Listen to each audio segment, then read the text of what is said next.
আপনি আমার কাছে আসেন, আপনার কোনো কিছু রোগ হলে মৃত্যু ছাড়া আমি 41 দিন পানি পরে দিব, 41 দিন কেবলামুখী হয়ে পানি পান করবেন বিসমিল্লাহির রহমান বলে, যে কোনো এক সময় বিসমিল্লাহির রহমান রহিম পড়ে 3 ঢোকে পানি পান করবেন, আমি আপনাকে পানি পড়ে দিব। যদি কখনো ভালো না হয়, ক্যান্সার আলসার সব ভালো হয়ে যাবে মৃত্যু ছাড়া। যদি ভালো না হয়, আমার কাছে পানি পড়া আছে গাড়ির মধ্যে, ভালো না হয় আমি আপনার জুতা বহন করতে রাজি আছি। এটা তো খাদেমের শান বলছি। আর যিনি সরদারে আম্বিয়া, আমার নবী, আমার হুজুর হলেন সমস্ত নবীদের সুলতান।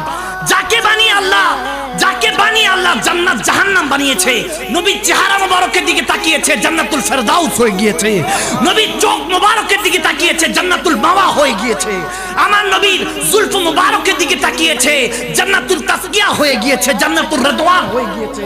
আমার নবীর শান তুমি শুনতে চাও? আল্লাহ তো হঠাৎ করে খেয়াল হলো যে আমার নবীর যদি দুশমন হয়, বলতে দেরি নেই, নবীর দুশমন চিন্তা করতে দেরি নেই, জাহান্নাম তৈরি হয়ে গিয়েছে।